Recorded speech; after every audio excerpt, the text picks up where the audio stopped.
Not only are people across the country dealing with a pandemic, the news of the most recent election, holiday stress, and the time changes we hop into winter are all reasons why some of us may be stressed and losing sleep.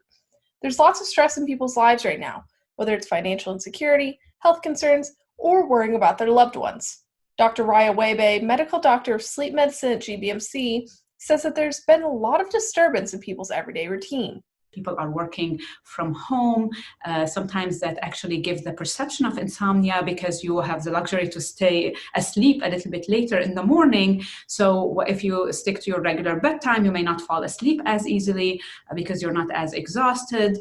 Some people have the opposite problem to that as well. Some high-risk people, specifically with the social isolation, they develop some mood problems, and that by itself also can lead to some problems with insomnia. So unfortunately, with this pandemic, yes, we do see more people complaining of that as a problem.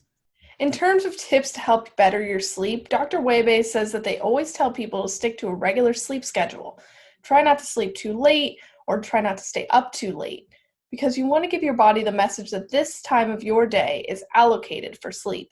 Do that, you want to avoid doing things other than sleep in bed, such as eating, drinking, watching TV, checking emails, doing work in bed, or even preferably in the bedroom. These are all things that if you do them, you give the wrong message to the body when it's bedtime, whether am I supposed to be awake or asleep.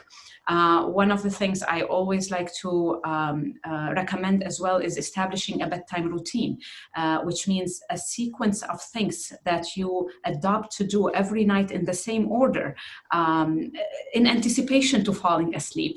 Some people choose to do a warm shower followed by a cup of milk or a decaffeinated beverage followed by reading, and then comes sleep. So that helps the body anticipate sleep as the next step, which helps a lot.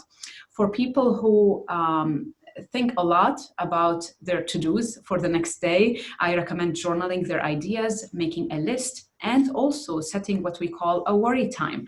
Nowadays, you can set your phone alarm to go off at a certain time in the day, every day, and you call it worry time. When that alarm goes off, you leave everything, you go to your list, you add what you need to add, you cross off what you need to cross off.